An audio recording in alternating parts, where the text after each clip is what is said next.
Welcome to the Wired to Hunt podcast. This week on the show, I'm joined by Jake Hofer and a surprise guest to talk about private land conservation and habitat work that can help wildlife right now.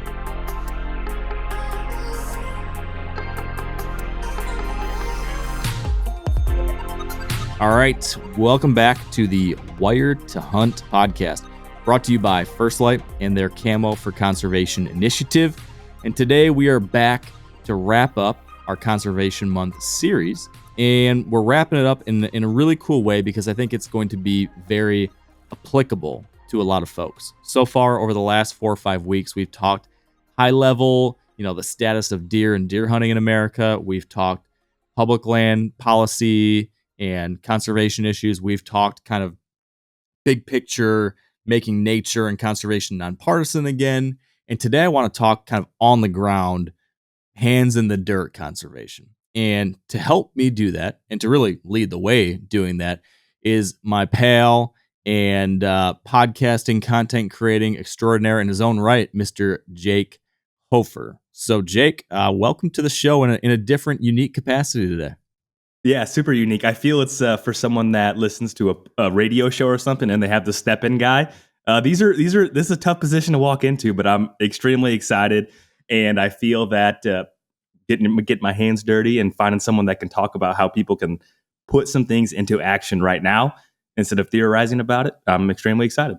Yeah. So like Jake just said, the plan for today is actually to let Jake take the reins on the show, because if you've listened to the podcast over the years, you've heard me mention this a couple times, that I've always thought that Jake is the best podcast host out there outside of myself. If I were to say, if there's anyone, obviously I don't listen to myself. If there was a podcast I listened to that I actually enjoy the host the most, it was always Jake.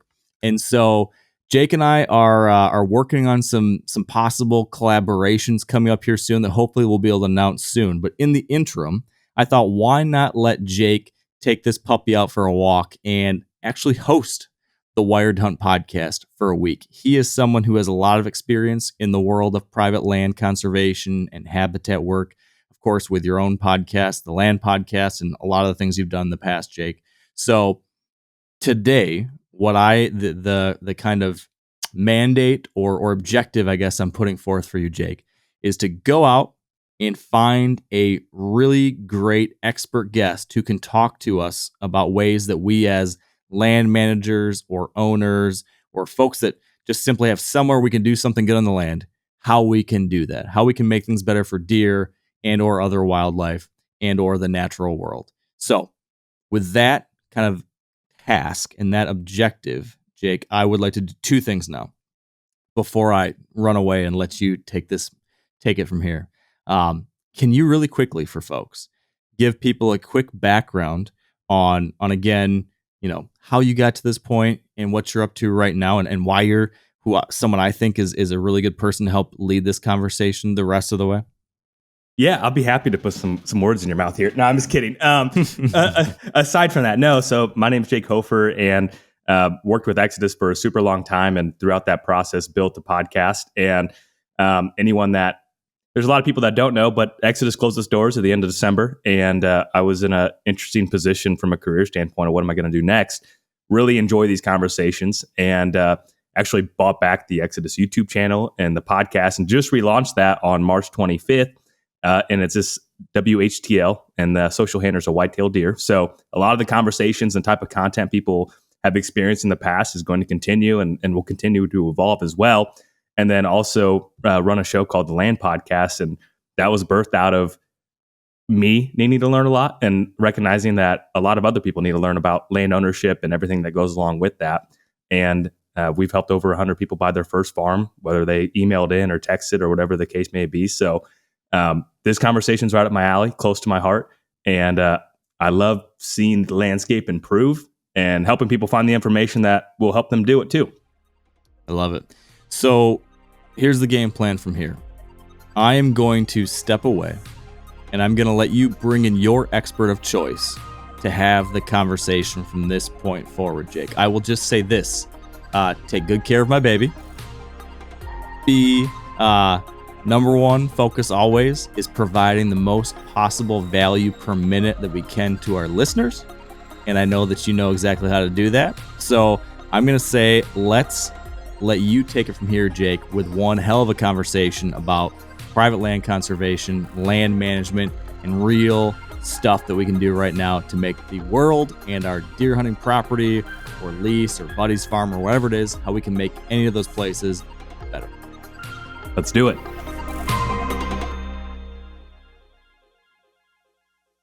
Skip, how's it going? Great. How are you? I'm doing great. I'm stepping in for Mark here. This is a little out of my traditional recording approach, but I'm really excited to have you on here where we're wrapping up, or he's wrapping up Habitat Month. And I figured who else to bring on than a guy that's been through the gambit, started with no knowledge, is that fair to say, to very advanced, I will say. Yeah, zero knowledge. Yeah. So that's the opposite of bragging. So I'll definitely take that badge of honor, having zero knowledge on any of this stuff and making every boneheaded mistake known to man. So yeah, let's start there. Okay, so I give you a $500 gift card to go anywhere. What are the must-have essential tools for someone to perform some habitat projects on their farm? And maybe it might be a little bit more than $500, or maybe you get a little crafty and go to an estate sale or garage sale or Facebook Marketplace. But what are the key things that guys really should have in order to start tackling some habitat projects on their farm? I'd say a bag seeder, a chainsaw, and a backpack sprayer would probably be, that'd be my $500. I can get it done for $500. Okay. Red bag seeder, and then I'd want a pro saw, so I'd be over the 500. So I'd find a deal on a professional grade saw, and then I would buy a backpack sprayer that has a diaphragm pump. And you don't need to get a real expensive sprayer either. Just get one with a diaphragm pump. They don't get clogged up, and they can take like powders and different liquids a lot better through it without clogging. What's your favorite saw model? You mentioned professional grade, so what's your go-to model? Steel 261 with a 16-inch bar and a full chisel chain would be my instant go-to. And you don't need, for habitat, you don't need anything bigger than a 16. Really, a 14 would be fine. But a 16 is on the smaller end. A lot of guys are running out there with 18 and 20-inch bars. You don't need it. And then just run a full chisel chain, which if you buy like a steel chain, it'd be the yellow chain as opposed to a green chain. And as long as you have some experience cutting. So the green ones are like anti-kickback chains, safety. They call them safety chains, if you will. But for me, for a guy that's cut with any bit of time, or even somebody, as long as you're not doing super aggressive things, running that safety chain just cuts so slow. And I never figured that out until later in life when I'm like, why do I have this chain that always seems dull? That sucks. And I finally figured out I was buying the safety chain, and I threw them all away. There's a place for them, but I just personally don't like them. All right. And then is there a favorite backpack sprayer model that you just really love? Yeah, so I actually buy this cheap one, and I might even have to look it up on my phone, but it's like a King or no, it's a cheap one on Amazon, but it's a diaphragm pump. And I've got like more expensive ones. Like I have a steel, I have this red one that everybody would know that is super expensive. And I haven't used it for so long. And then I have the electric ones too, but I'll look it up and I'll fire back to you. I'll pop my phone on real quick and see if I can find what that backpack sprayer is, because it's not expensive and it literally doesn't leak on your back. There's another one with backpack sprayers. Yeah, they always leak on your back, which drives me nuts. And then they get clogged up or they just break and they go bad. And this one, I've just used it for so long that I have really good luck with it. So I'm going to delay here and tell you what I have. That's good. And I think that this is a baseline, because anyone that's starting habitat projects, I think there's probably some confusion of what do I really need?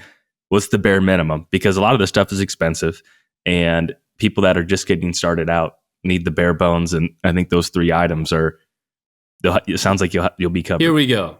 The Field King DB. It's a DB Smith Field King, but you get the You get the diaphragm pump. I don't know if that's specific to this, or maybe all of them have that, but it's cheap. And then when you read the description, like it'll say, um, can be used to with wet table powders and liquids. So that yes, to work of both a piston and a diaphragm backpack pump. Okay, just get the diaphragm backpack pump is the simple part, and the Field King. That's what I use. Now there's plenty of other good ones. I have no affiliation with them, but I do like them, and they're very cheap and expensive. And I've got like one for fruit trees, one for killing trees, which I have to label very succinctly so I don't get those mixed up. One for regular weeds, and I've got like 4 of those sitting around for various uses. Love it.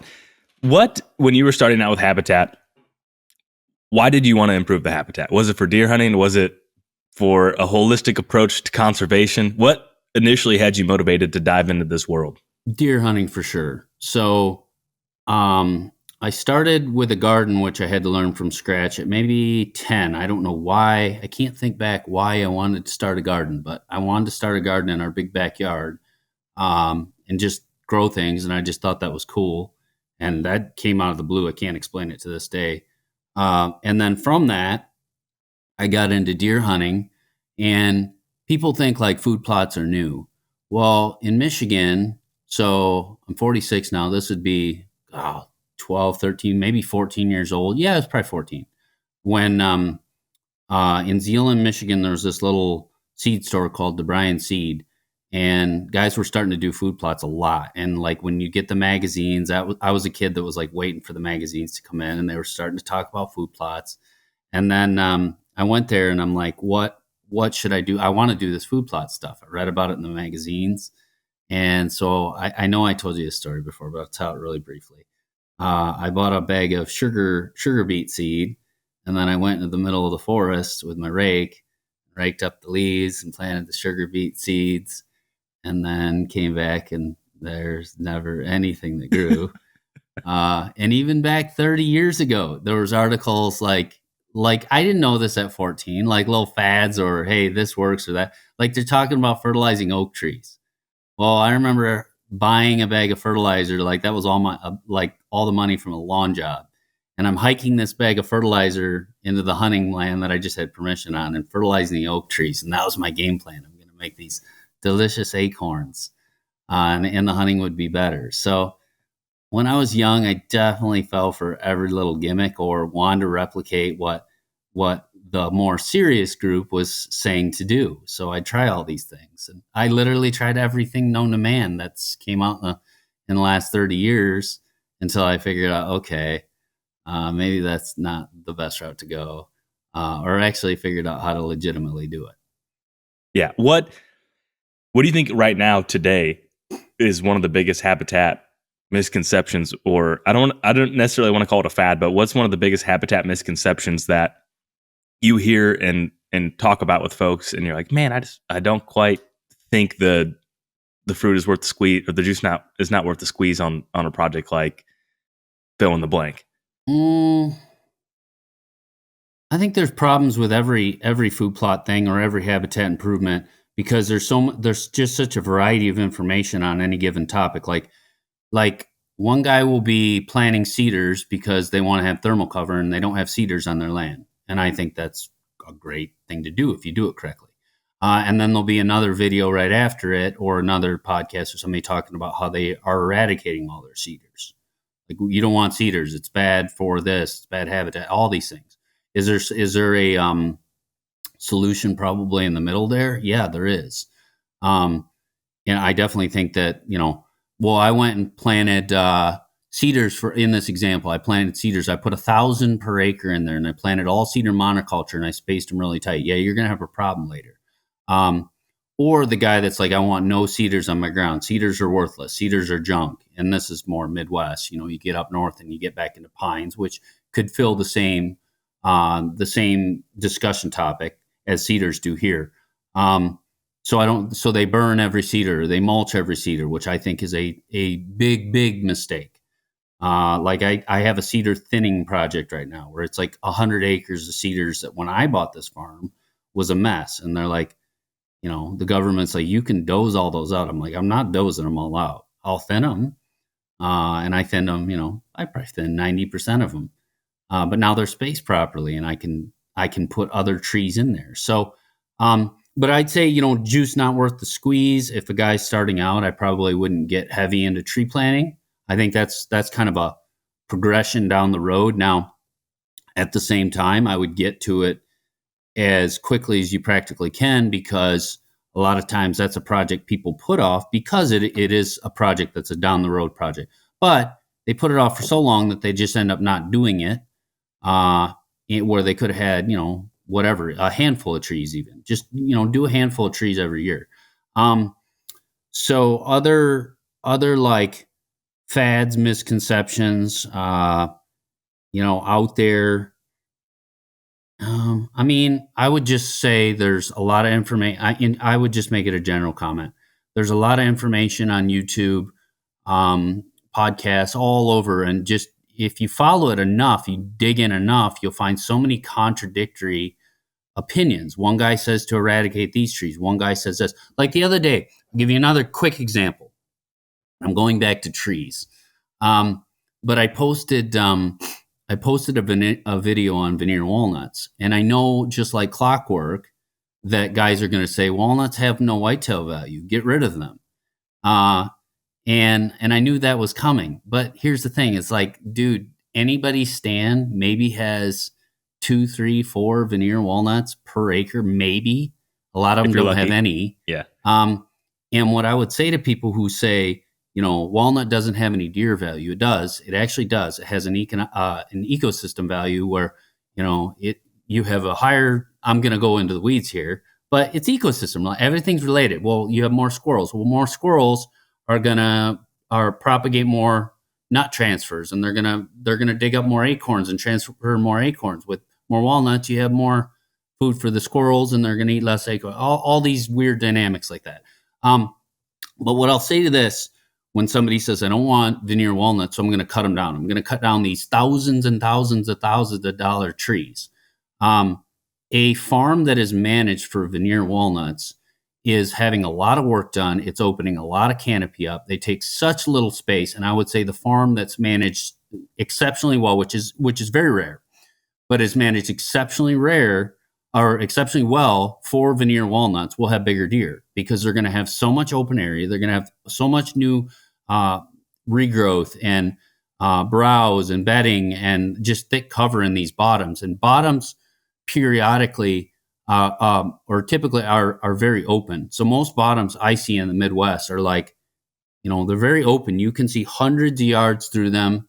And by going and doing timber stand improvement to improve your veneer walnuts or whatever else is in there, you're going to kill the 8 to 10 birds with one stone doing timber stand improvement to, foster better veneer walnuts. But you're also going to be able to have different oaks in there and different regeneration. It's not necessarily all about what the mast is falling from the trees either, right? Well, they don't eat a walnut. Okay.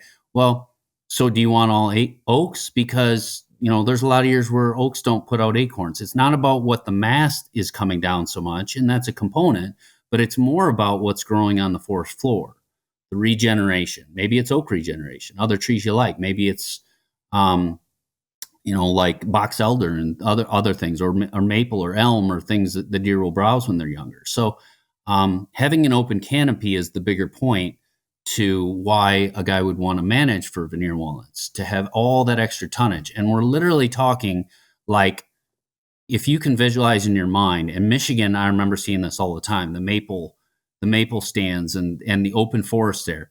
When you're picturing an open forest, it's like really shaded in, you're talking about 0 to 100, 200 pounds per acre of browse, tonnage per acre.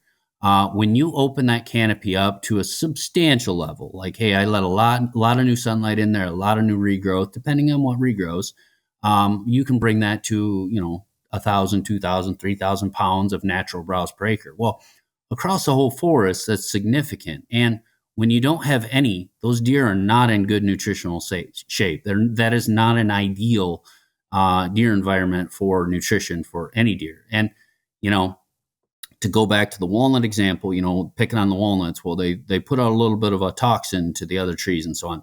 Most people are doing nothing. Okay. So 99% of the forests out there that you look at, nothing is being done. They're usually just canopied over. Guys aren't debating whether to have walnuts, whether to have this. They're just doing nothing. And those situations, if somebody is able, have so many economic and nutritional values to improve your timber at some level. And clearly we can go a million different examples based on the region you're at. Well, I'm in Michigan and I got these trees, or I'm in a conifer region of the north. And, there's all sorts of different things you could do. Probably the easiest way to start is to say, get more sunlight to the forest floor. So what about, I'm in bush honeysuckle country, and there's other people that are in the autumn olive country, or insert whatever aggressive, invasive. What's your strategy or thought process of, someone hears that, they're like, all right, I'm going to go open up the forest floor. I'm going to open up the canopy, and the understory right now is a bunch of junk. What's your process of prepping? I would get rid of the bush honeysuckle. Now, the other side of that coin, people say you're removing the best cover, and I understand that. So there's several practical approaches to address that at the same time. Now, I see bush honeysuckle very much like I see cedar thickets or pine thickets that grow so close together that deer can't utilize it. I see that with bush honeysuckle, and it does get to that point. And that is a threshold where you're like, listen, it's so choked out the deer can't use it. There's no browse, there's no food, there's just this nasty thicket that maybe they can get around this area and that. And that's an extreme, but I see it quite often. And I would get rid of that. And one way to do it is to say, like, hey, I own a 50-acre piece of woods. I don't want to do it all in 1 year because I don't want to remove all the cover. Okay, do 10 acres per year then, right? And here's the other thing. When you're removing the bush honeysuckle, the first time you do it, that's the hard part. When there's regrowth and new bush honeysuckle that comes in, that's just light maintenance compared to the initial work. So when you remove the bush honeysuckle, I would do timber stand improvement at the same time. Maybe it's some hinge cutting. Maybe it's, just having the canopy open, period. And bush honeysuckle is closing that canopy in a different way too. So you can have a thick, nasty, ideal bedding farm with a lot of diversity without bush honeysuckle. And I don't want it in my farm. And listen, I want the thickest, nastiest stuff in certain places. I want remote big buck cover, but I do not want bush honeysuckle because I know what it does to everything else. And I know it's going to impact their nutrition.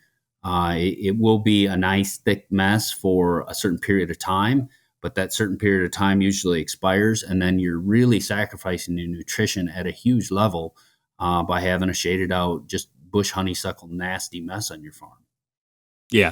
The reason I bring that up is sometimes in a lot of conversations, they just hear the TSI part of it and they're like, all right, we're going to go tackle this. So really simply, anytime you disturb your woods, it is the same thing as disturbing your soil. Hey, I went out and, when I started, I rotary tilled my garden. Now I don't rotary till anything. I do everything no till. But you go till up your garden. I don't care if it's with a shovel, with a rake, with a rotary tiller. You're spinning all this stuff up, and all of a sudden you're like, what in the world is all this junk coming up? And every example is different.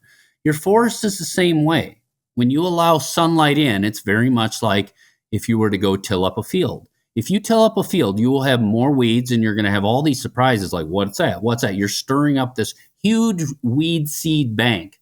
A forest is no different than that. So if I had a forest that, was just full of bush honeysuckle berries, and I open that up, you're going to have regrowth. Now, the key is if you stay on it, it's not that complex to just continually treat the new little plants. It's actually quite easy. Like, hey, a day a year.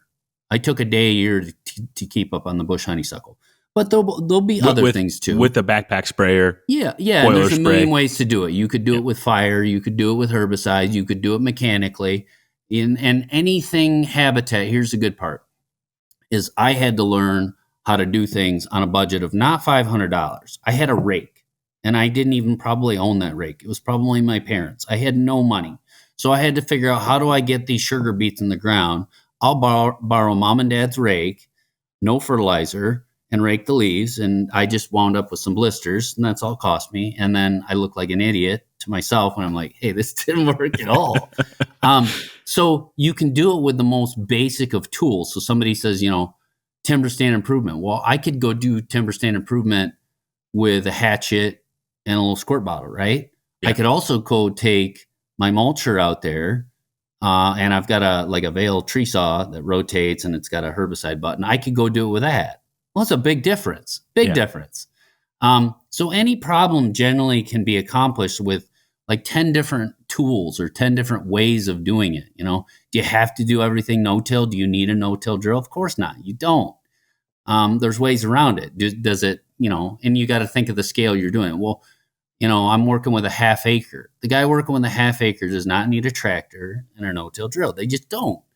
But if a guy says, I've got 10 food plots and I own 1,000 acres, whatever. I mean, something crazy. Yeah, you might be thinking about that. And the guy with that much more ground probably has the means to buy more expensive equipment. So a million different ways to solve the same problem.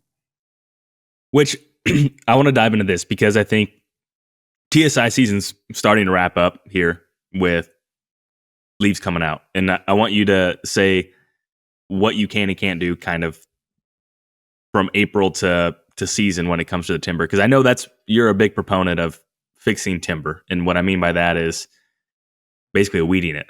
Yeah. There's not 1 inch of my farm I don't want to improve.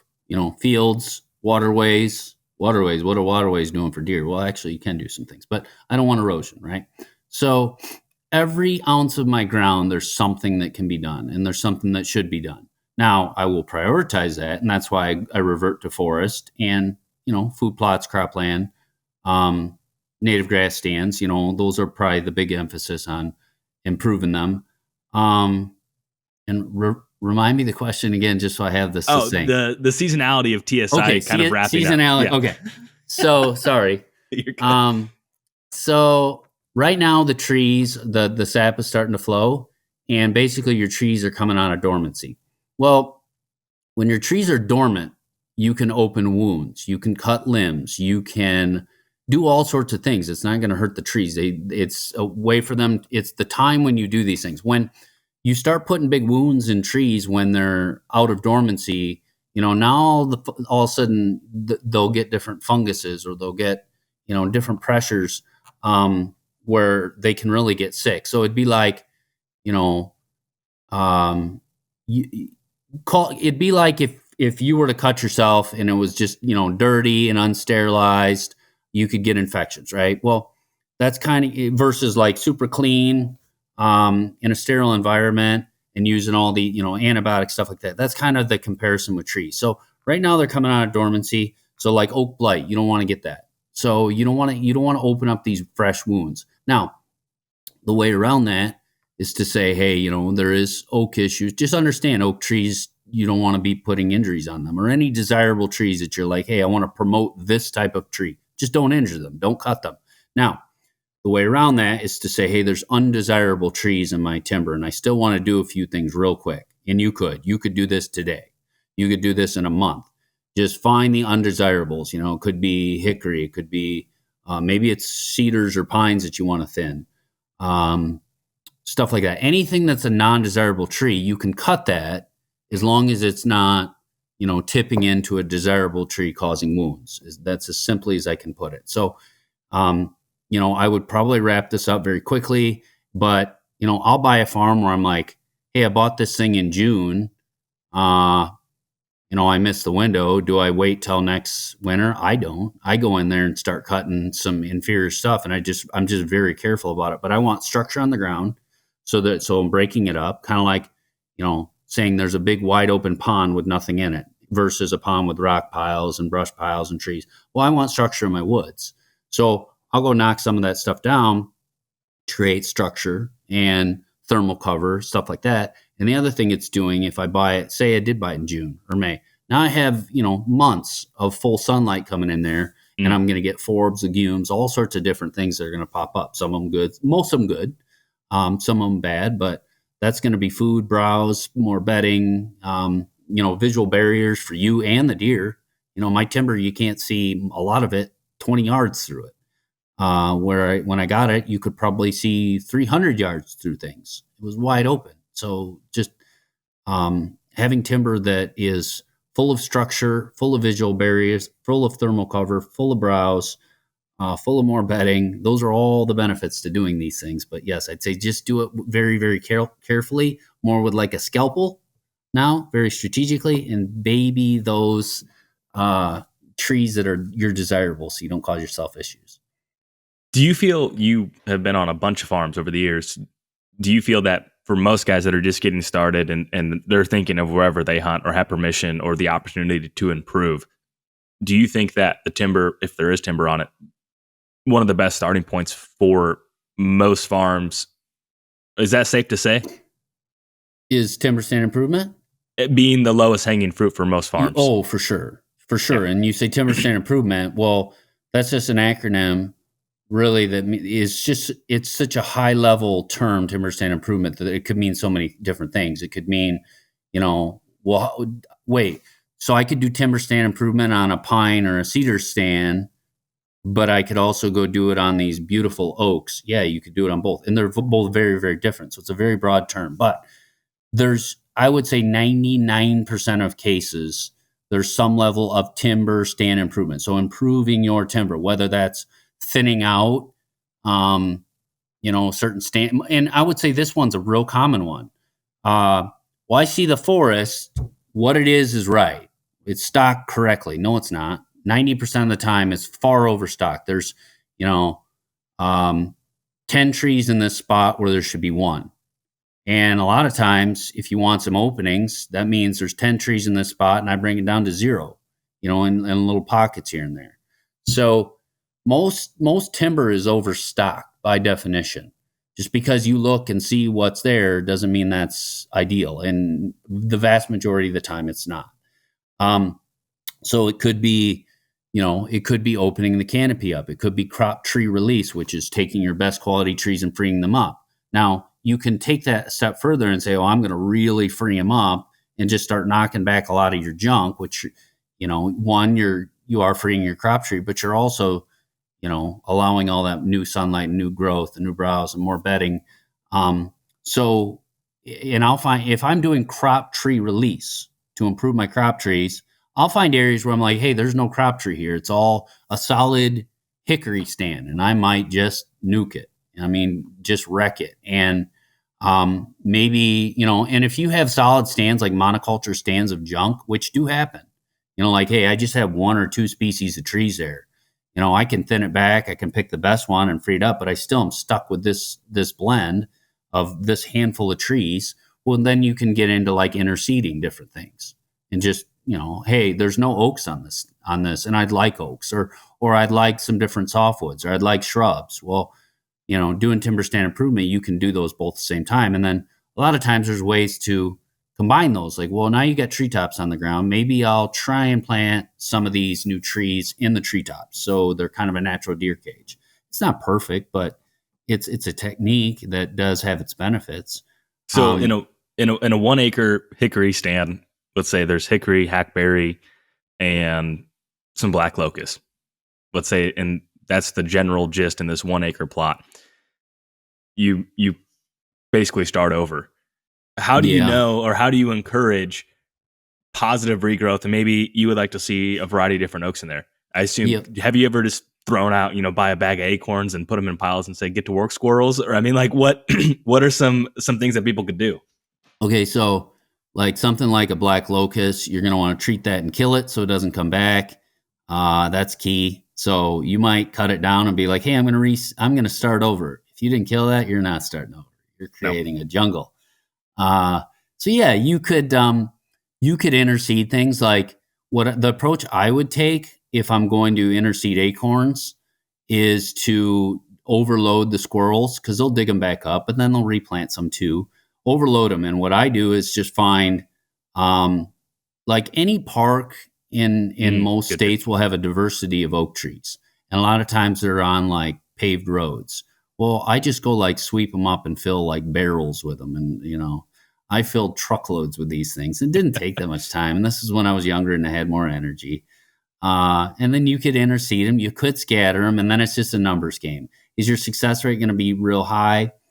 Depends how you do it. Depends how far you go with it. If you were to like direct seed each one of them and put them down in there and put them in like sheltered areas, you actually probably have a pretty good success rate.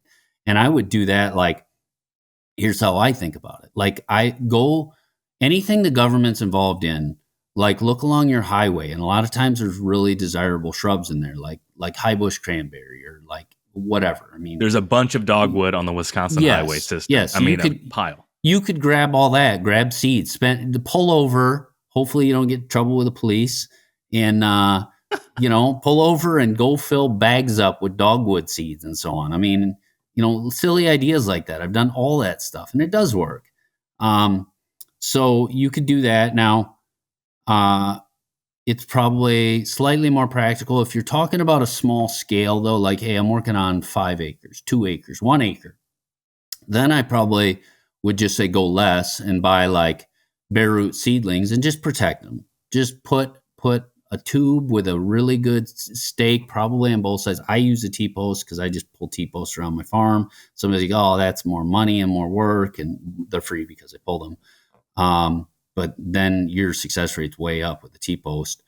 And, tube them or cage them, for example, because the biggest failure on trees is just, I'm just going to throw a bunch of stuff at it and hopefully a few survive. And that's just not a good tactic. It's just not. So have some strategy behind it. And I would just say plant less of them and get a higher success rate versus doing a lot of work and just hoping a few things stick without really thinking it through. So less is more for sure with tree plantings. But yes, when you're doing timber stand improvement, there's a lot of times where you're dealing with a handful of species of trees, and you can do as much as you can to open that canopy and try and encourage other things to grow there. But there is a point where you need to change the composition of that forest through either direct planting or, nuts, berries. And I do a major diversity on what you added to that too. What are some good sources for someone that needs to find what are good species, depending on what part of the country they're in and where to source them? Like, I know Illinois has a tree sale, Iowa has a tree sale, Missouri has a tree sale. I always would start there. I'd always start with your state nurseries because it's native trees. They're generally going to be the lowest price. And every nursery could have complaints, like, and every nursery still employs people by the hour that make mistakes. So somebody's like, well, I got this batch and it was no good. Yeah, it happens. You got an employee that maybe let it sit in the sun, but that's not a reflection necessarily on the nurseries. Just stuff like that happens. And it's happened to me with private nurseries and the state ones. But you say, well, the state's a little bit bland. They don't have, the cool stuff. Well, a lot of times they do, because they'll have so many diverse choices on like oaks and shrubs, and I'll guarantee you're missing a pile of those, and they're very, very good. So find the native things that your state nursery sells, the natives, and buy the things you don't have or the things that are, desirable to your farm. And maybe you say, my farm's just got bur oak. Okay, go buy pin oak and swamp oak and maybe even some white oak. Well, white oak aren't going to have acorns for all these years, and it's actually faster than you think. If you don't have red oak, plant some red oak and understand the sites they grow on.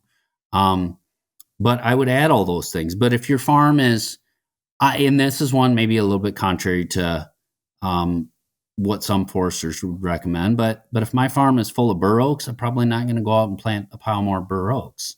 And somebody say, but that means they grow real well on your site. Yeah, I still like having diversity too, and I want to add some different things that will grow ideally on those soils. And you can start adding some staples that, like, okay, the state nursery is not carrying Chinese chestnuts. Are Chinese chestnuts going to be invasive? No, they're not. They're not. Somebody might disagree with me on this, but they're not. You could add those. You could add American persimmon, and they do just fine in most zones. You start getting way too north, maybe not.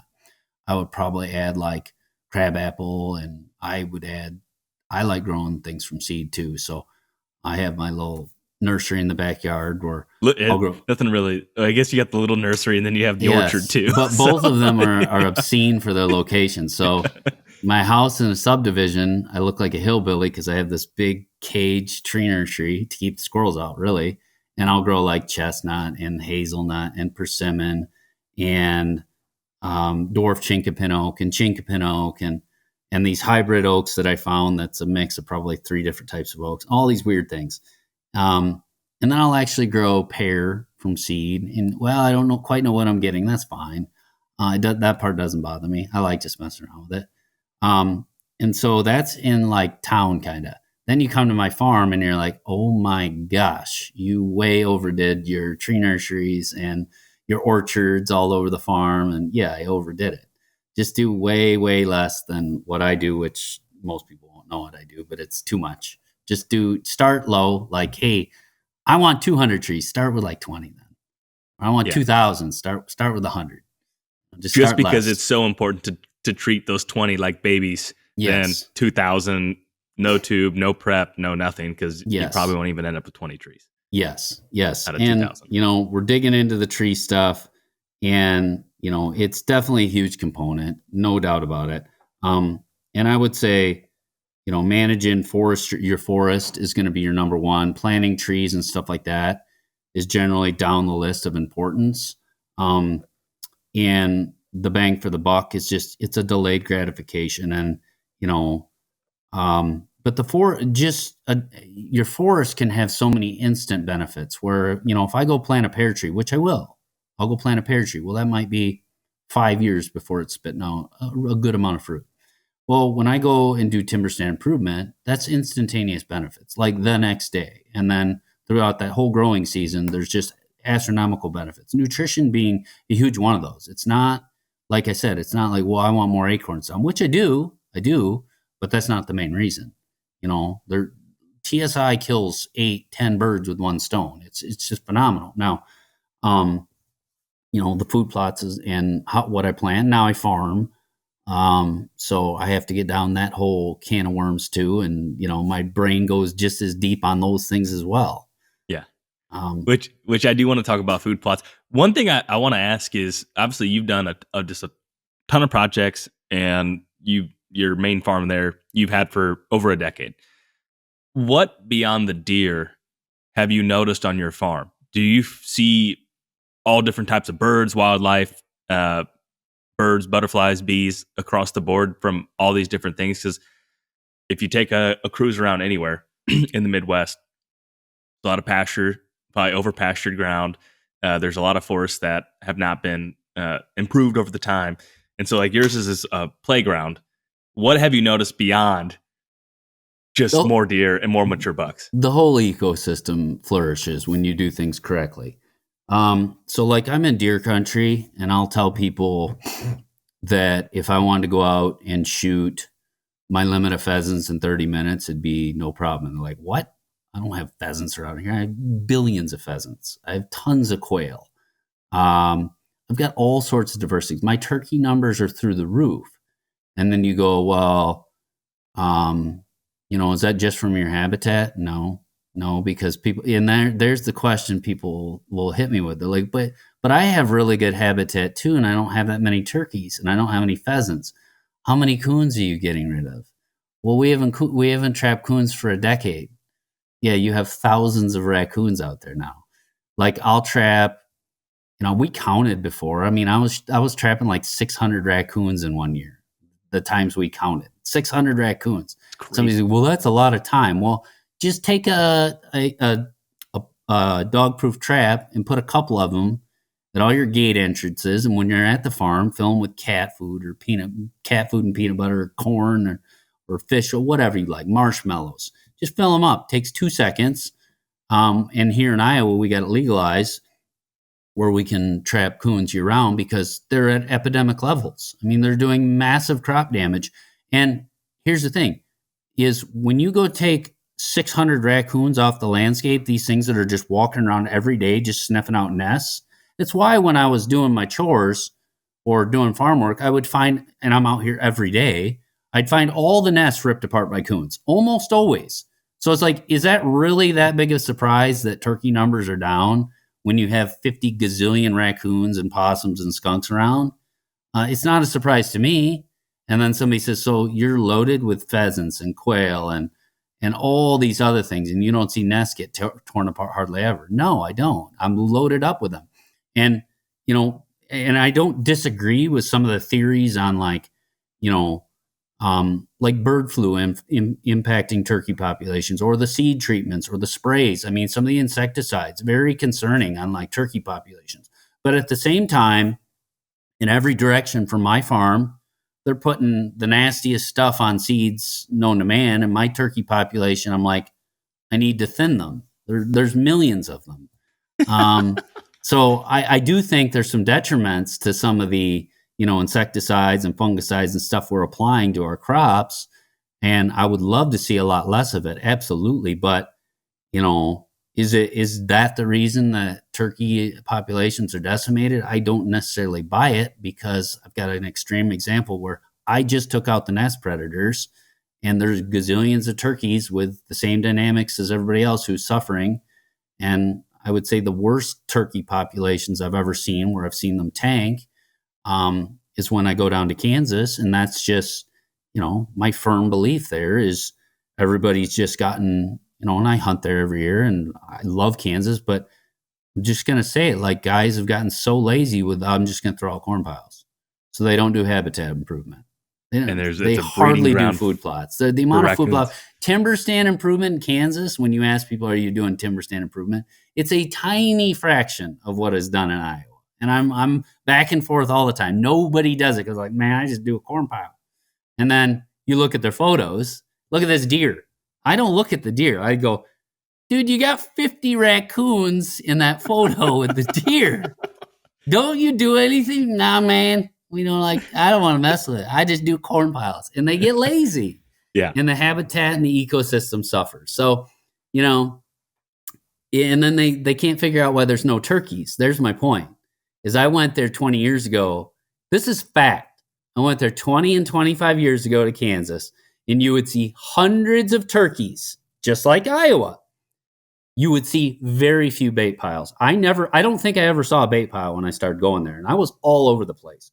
If they were there, they were extremely rare. Now, they're littered across the landscape, like, distasteful in my mind. They're everywhere. And you go, what happened to all the turkeys? They're gone. I mean, there's a few, but it's nothing like it used to be. Well, you've kind of supplemented this raccoon population, plus nobody's trapping them, plus you're throwing out massive corn, plus you don't want to take the time to deal with it.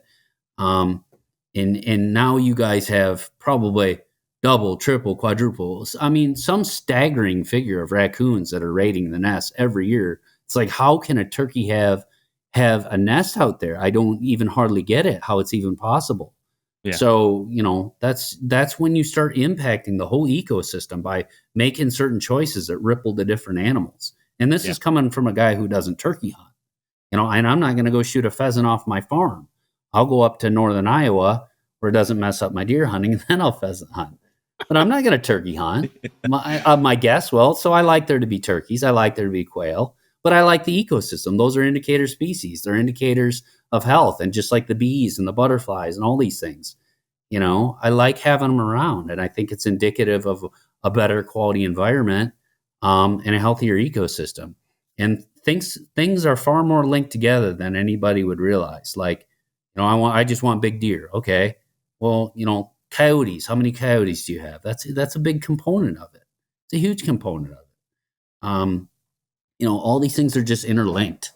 So, if I go to a farm that has, in general, just lots of browse, lots of good, nutritious food, whether it's plots or forest, and along with robust habitat, and then people are taking out, the highly populated things that are rippling through the ecosystem that maybe aren't natural. Like, not trapping raccoons for 10 years.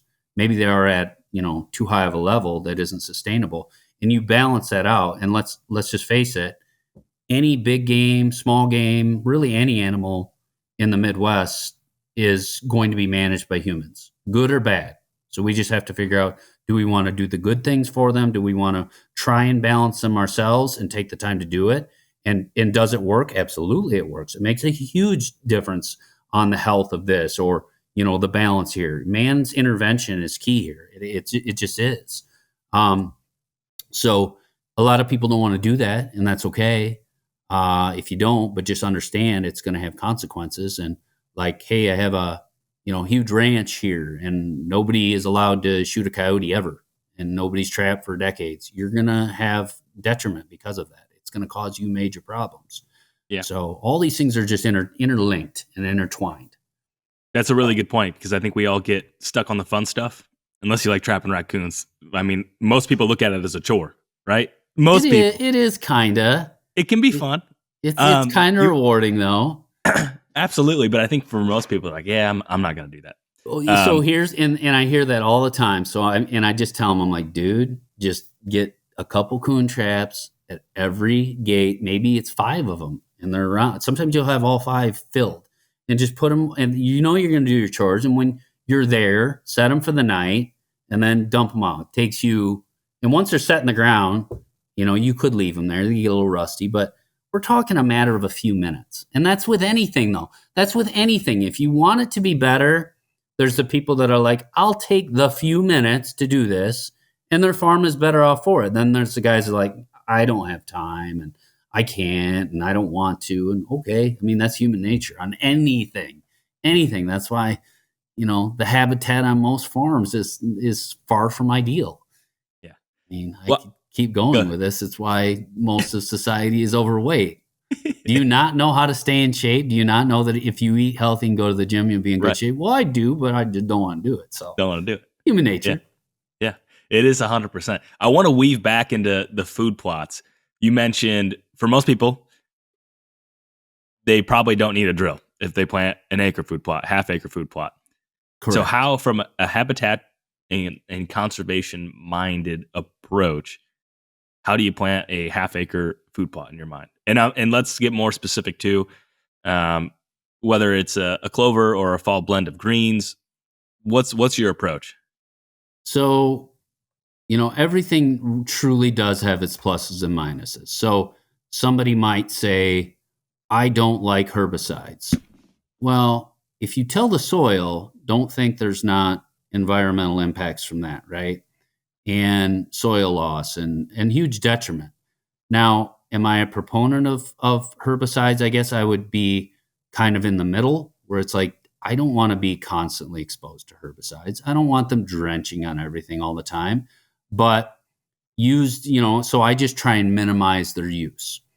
And if a guy has like half an acre, you'd say, well, what's practical without, tillage equipment or a drill or whatever? Well, clovers fit right into that, and that's easy. So a half acre, you literally could go out and frost seed that. You could still probably do it now. There's still frost that's coming in a lot of the forecasts, which just sucks that seed right up to the soil. It just holds it there perfect. So that's a great time to do it.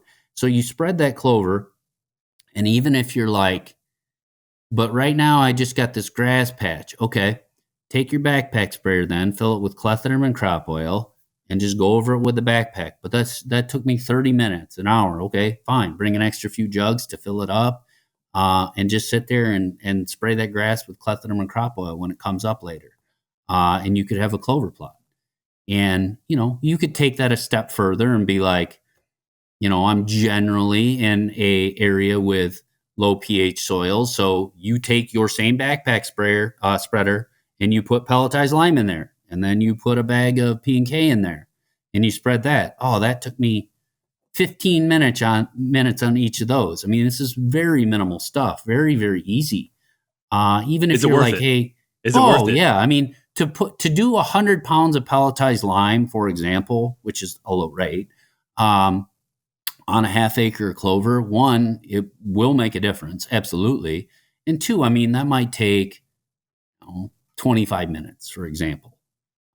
Usually you're getting frustrated if you're by yourself because you're trying to hold the bag open if you have a bag, as opposed to like something and then it's spilling over and then you're getting ticked off. Like I still to this day, I'll spill seed or whatever, and I get mad. I just got it's super easy. I got the bucket Earthway spreader this year just because I got so sick of spilling stuff. I'm pretty clumsy. Those are definitely nicer. Yeah. And I ordered one of those the other day, and they sent me, so I ordered the Earthway, and they sent me a different brand, Chapin or something. And I went to spin it, and it was so hard. I'm like, man, I'm not in bad shape at all. I'm in very good shape. But I'm like, after 60 seconds, this thing is so hard to turn. So I sent it back, but I'll probably get that Earthway one if they can get it right. But yeah, a bag spreader can do a lot of stuff. And, clover, for example, would be a staple for nutrition, not just shooting. And we can dig into that a little bit deeper, but like, I don't look at food plots or crops or even the stuff I was talking about with timber stand improvement is like, well, I'm going to have this opening here or this food plot here so I can just kill a deer. That's not why I do it. It's some of the reason. And I would say most people's reason for planting food plot is like, that's where I'm going to shoot a deer. I don't think along those terms. And I'm not saying others should think the way I do, not necessarily, but a big component of what I'm thinking about is optimal nutrition across my whole farm, across my food plots, across my timber. Optimal nutrition year round is what I want. And clover is a great staple to offer that. And clover can do both. Clover can be a component of optimal nutrition. And I would say clover has to be a component on every single person's farm, period, end of story. Has to. For nutritional reasons from right now, look at the clover right now. Those deer, especially the bucks that are like rutted out, they're just picking at every little green thing that pops up. And it's green and it's popping up right now. Where you're like, is there any soybeans right now? No, we're a long ways from that. So clover is replenishing these deer's skeletal structures, replenishing their bodies and giving them high rates of protein, actually, along with other nutrients. So clover will be desired really even in the winter when there's snow. They'll paw at it, eat it, all the way to, I hunt over it in the fall. And I mean, it's almost a year-round food source. It really is. It's almost a year-round food source. So clover has to be a component. So would you say clover is the most attractive for the most amount of time out of any food source when it comes to a food plot? 100%. It's definitely more attractive. It has more benefits than alfalfa. And I have alfalfa fields. I love alfalfa. And alfalfa is more like, I got to have alfalfa fields because that's cool. It's different. It's next level, and it is. It's harder to get established. It's fussier. Deer like it. You can bale it.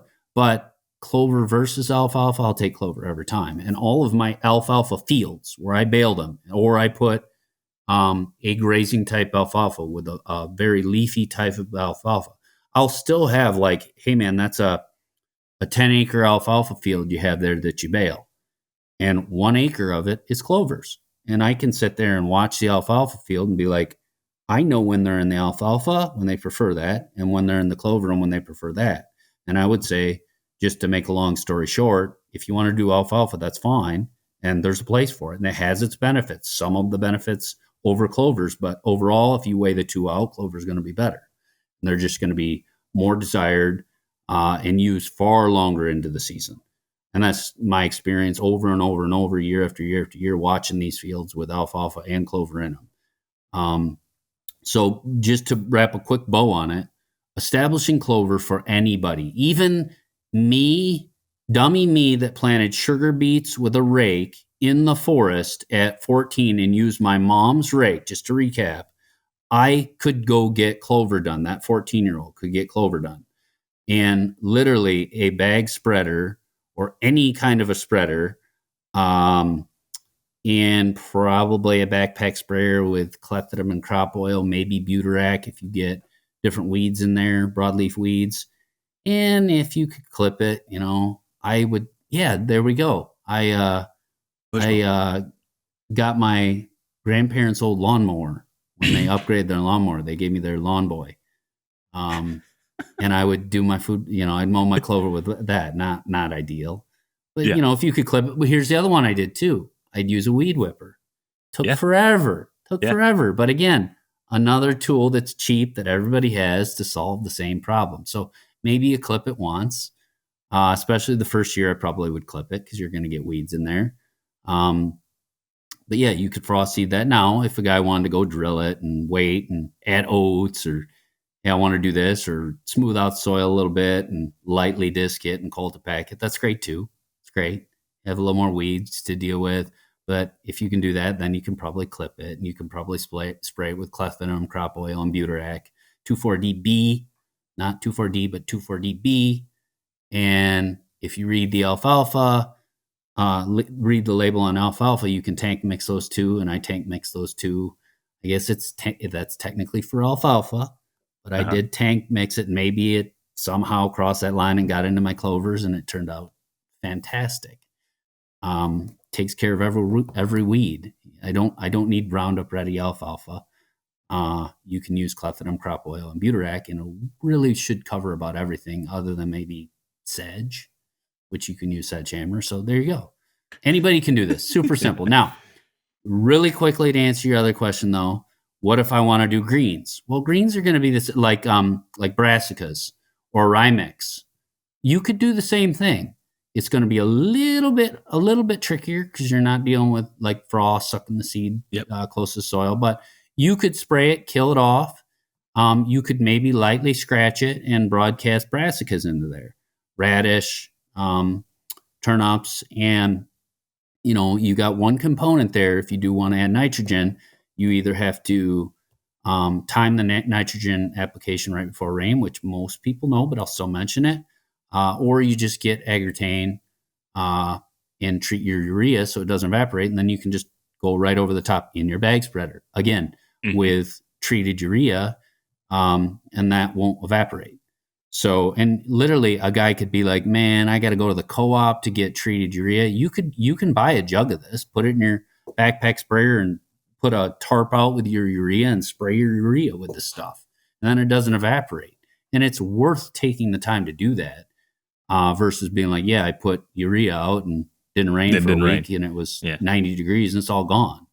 Don't do that. Or, well, I'll just disc it all in. Well, how much time does that take? A lot. What does it do to your soil? It's not great. So doing treated urea has huge benefits, and a little bit of time to treat some with a backpack sprayer with agrotane, and a little bit of cost. Well, a jug cost me a couple $100. It'll last you a long time. Super, super effective. So again, bag, spreader, backpack sprayer, kill off whatever's there, heavy gly, maybe ammonium sulfate with it. Maybe 2,4-D if you got some really nasty stuff, and just make sure it is dead. And then maybe scratch it and interseed it. And you can do a lot of things like that. You could do rye like that. You could do clovers like that in the fall, like late summer. You could do brassicas like that.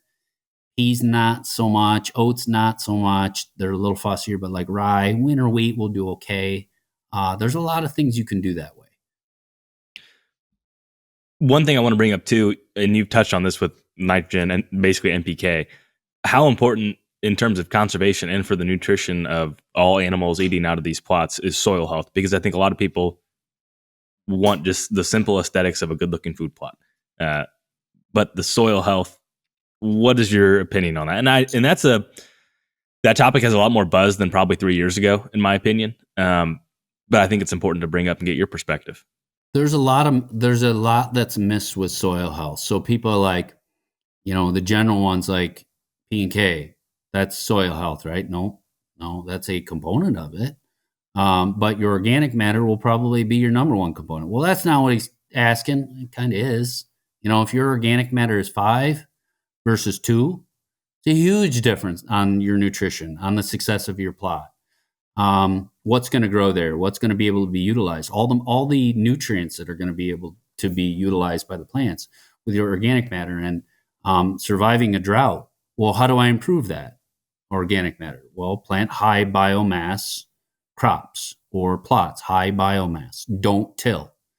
I add like compost, degraded food matter. That's how I fertilize. Or cattle manure. People aren't going to do that. They're just not.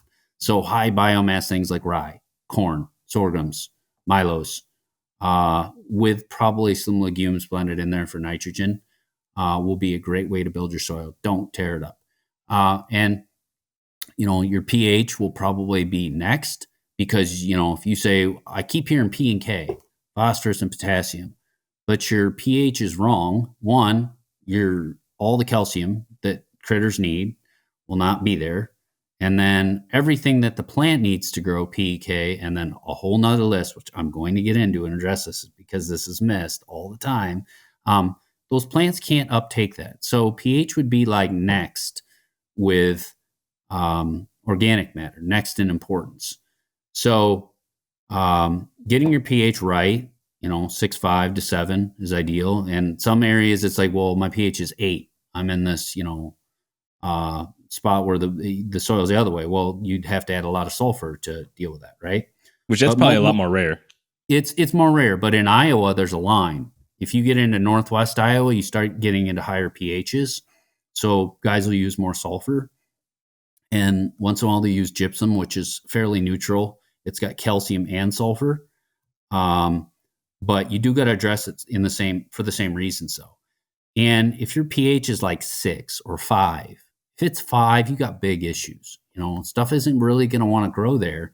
And it's not going to take up the nutrition that it should without the proper pH. So, and what you would notice if you ate 2 plants, like you had a garden with the proper pH and you had a garden with the wrong pH, one would taste very bland. You'd be like, and you'll notice this at the store. If you buy like cheap produce that's grown in like Central America and junk soils and they're just putting the basics on it, it will taste bland, like an apple. Go eat an apple from the store that's from Central America and then go eat an apple that's grown in the Midwest. Your brain will instantly know it. One is packed with nutrients, one is bland. Well, that's what would happen with a garden. If you put 2 gardens next to each other, one's pH is correct, one has the proper calcium levels and all the other nutrients too, which are critical, and one, the pH was wrong, one would have smaller plants, less healthy plants, but they would taste bland. The one with the proper pH would be flavorful, and your brain would recognize this, and it would crave, without you even knowing it, would crave the proper pH garden with packed with nutrition. So when your pH is correct, now your plants can uptake all the other things, and it's not just P and K. I cannot emphasize this enough. It is not just P and K. I mean, granted, you have nitrogen, which is your other huge component, which is a different subject. I'm going to leave nitrogen out though. But like our sulfur deficiencies are very common across the Midwest. Okay. So almost everybody listening to this, I will guarantee you, if you pull a soil sample, and you should pull a soil sample, absolutely, you're going to be 15 to 20 pounds deficient on sulfur. I almost guarantee it. I guarantee you will be low on boron. 90% of the people listening to this will be low on boron. You will be probably low on manganese. You will probably be low on zinc. You will probably be low on copper. You will probably be high in magnesium. And you probably have people, if not, I'd say a strong majority will be high in iron.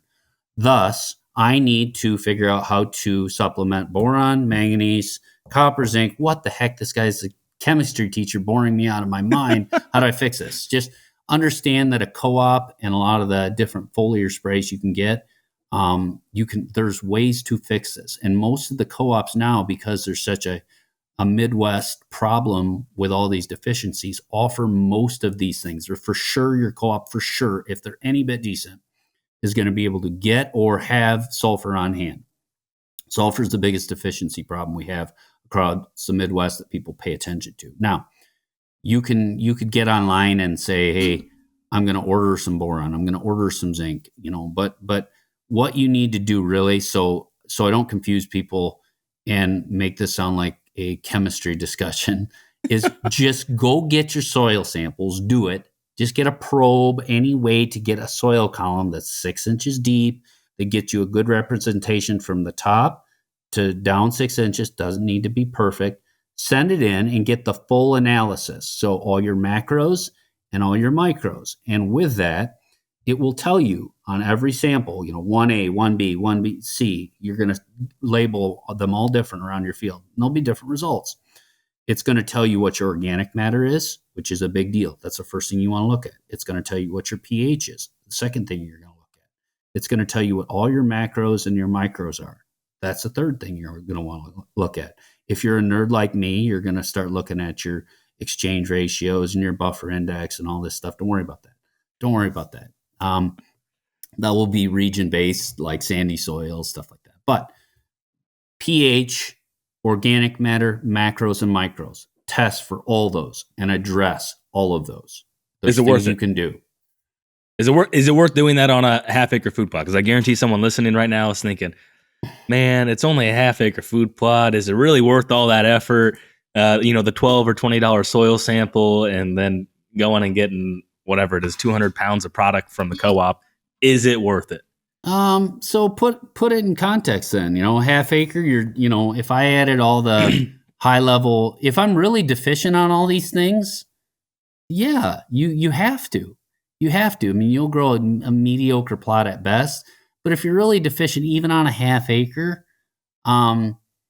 you'll see a huge difference with the results. Like the amount of tonnage it will produce, the desirability to the deer if you are very deficient versus like, hey, I fix this, will be vastly different. So, we're talking about, on a half acre, I mean, the worst soils I could think of, a few $100s.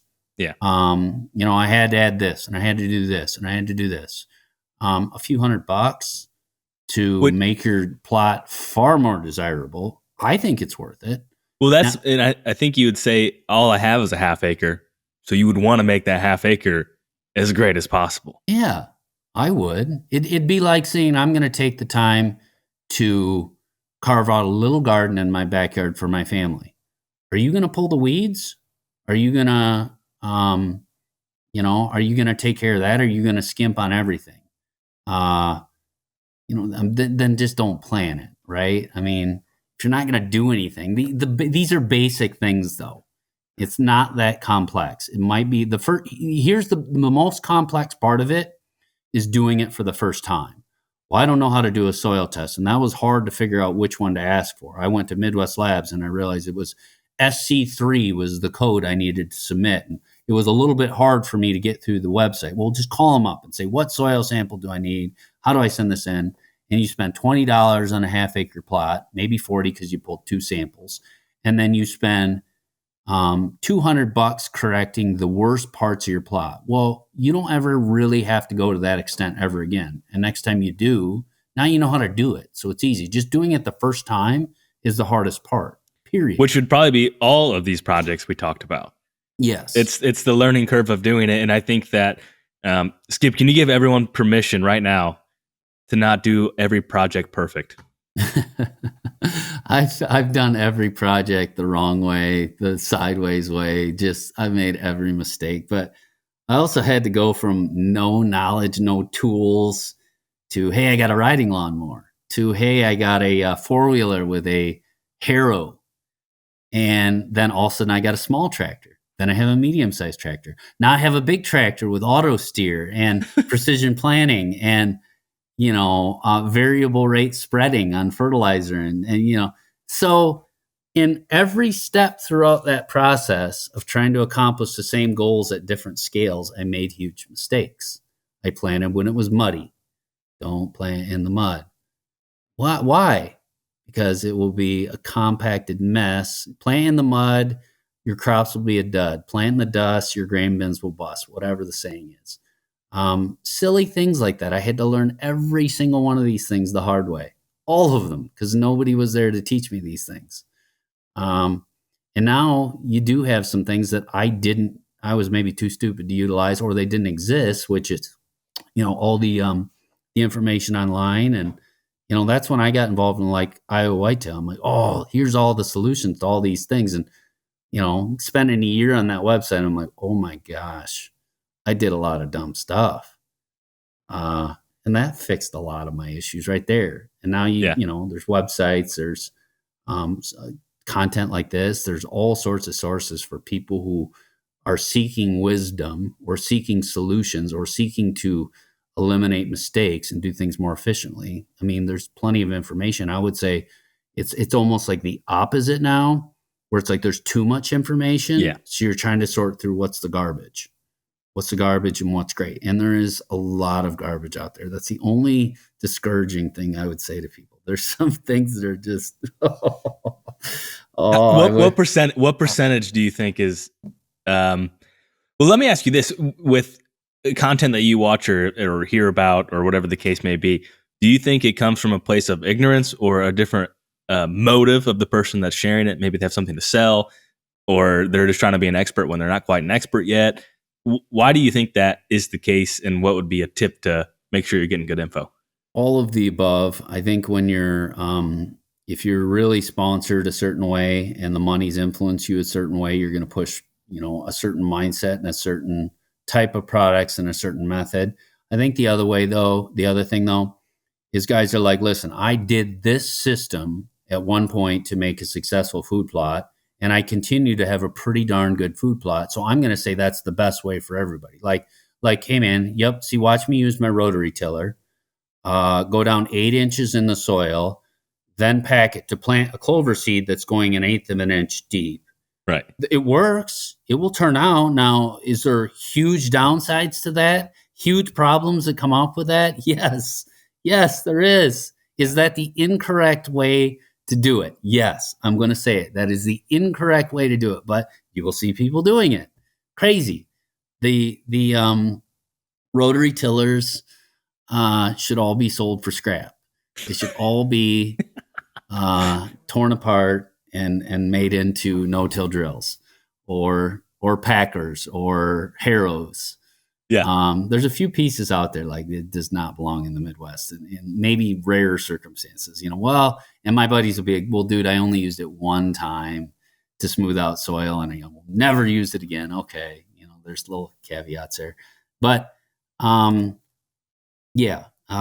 So I would say there's a lot of ignorance and it worked this way. And I have buddies that are like, well, I'm going to keep tilling because my plots turn out fine. And they do, and I'll say, well, how many times do you have to spray for weeds? A bunch. It's like, dude, I don't have to spray for weeds with my brassicas. I never spray them. And then the other one, like brassicas is a great example because it's always grown in a vulnerable time of year where failure rates are higher. Yeah. And had you grown corn the same way or anything with the same things going against it as brassicas, you'd see a lot more failures. It's just you have more forgiveness planting things earlier.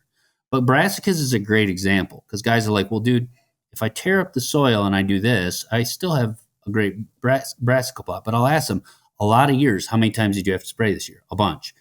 And then the common one, I'll bet you half the guys I know, if not 75% that do that, have brassica failures now. That's a lot, like over half, 51% at a minimum. Like, yeah, dude, it didn't, nothing's growing there. I have never had a brassica failure, ever. Why do you think they're failing? Because they're tearing up the soil and all their moisture is going away. And they're getting all this weed pressure, which is taking even more moisture out. It's competing with their plants. And they're degrading their soils year after year after year. So while I'm building my soils and my organic matter went from like 4 to 5.5, they probably went from like 4 to 3. Yeah. And little by little, they're like, hey, it's still working.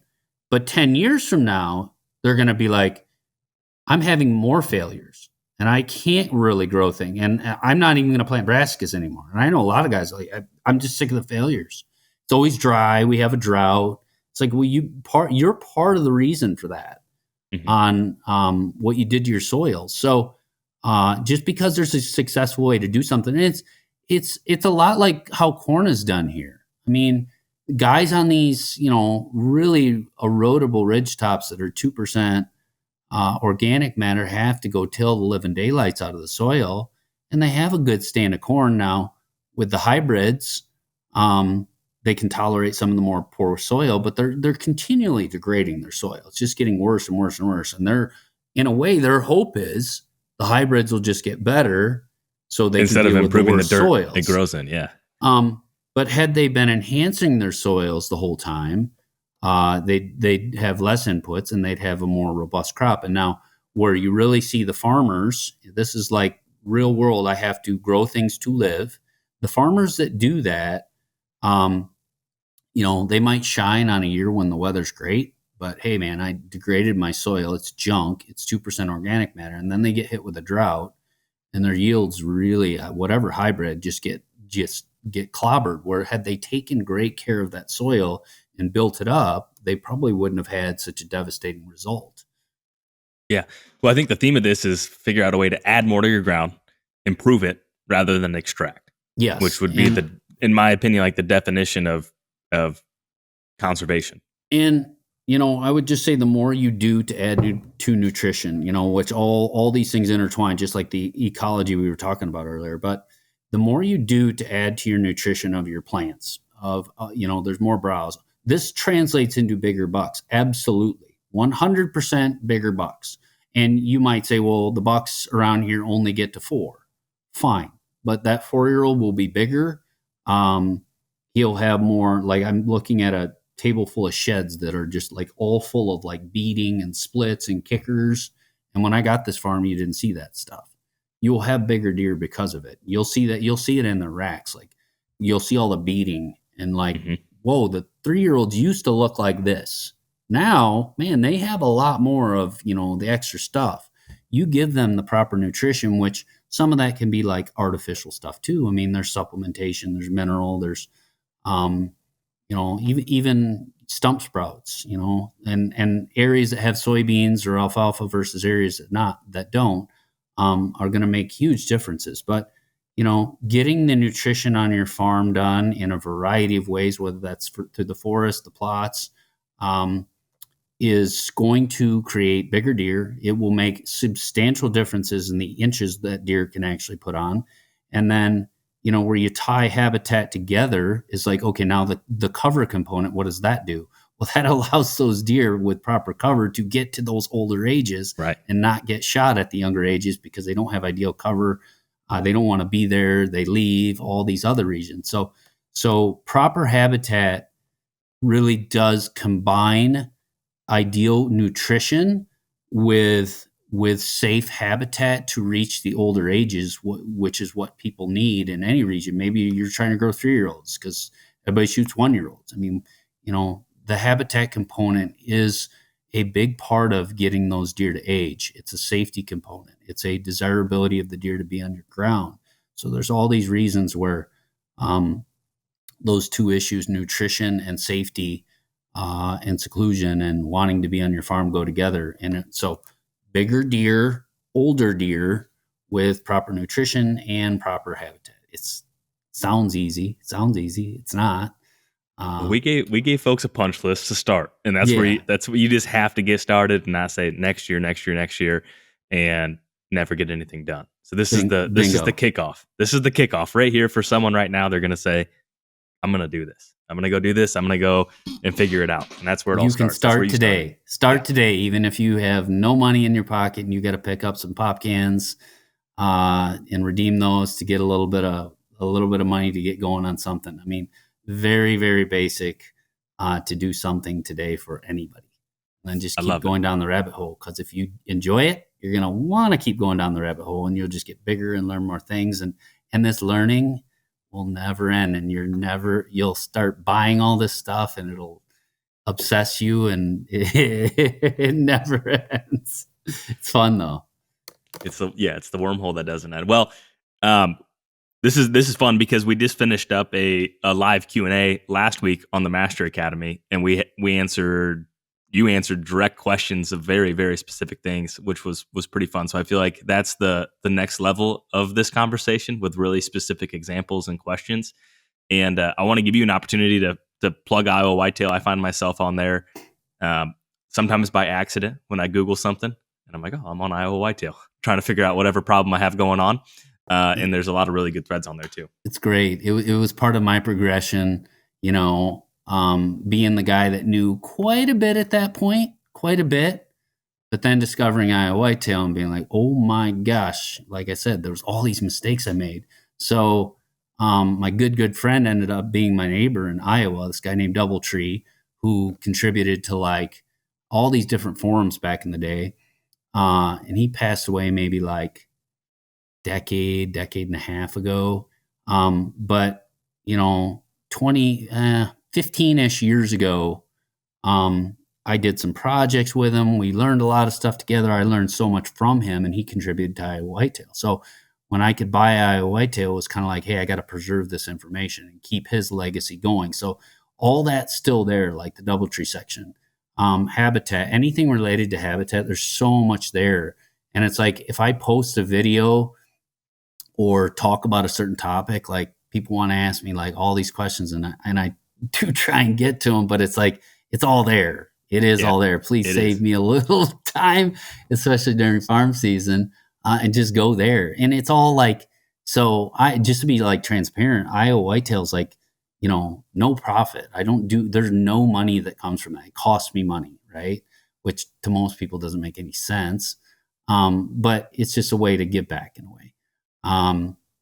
Maybe there's some things I'll do that make some money at some point, and maybe I have to pivot a little bit. But right now, I'm just farming, and I work on land, and that's my living. But Iowa whitetail, and this won't change. Iowa whitetail will always be there for a resource for people to help for the causes on, regulations on habitat, how to keep the Midwest a better place environmentally, or for deer hunters, or be just like that hardcore information source that sifts through the garbage.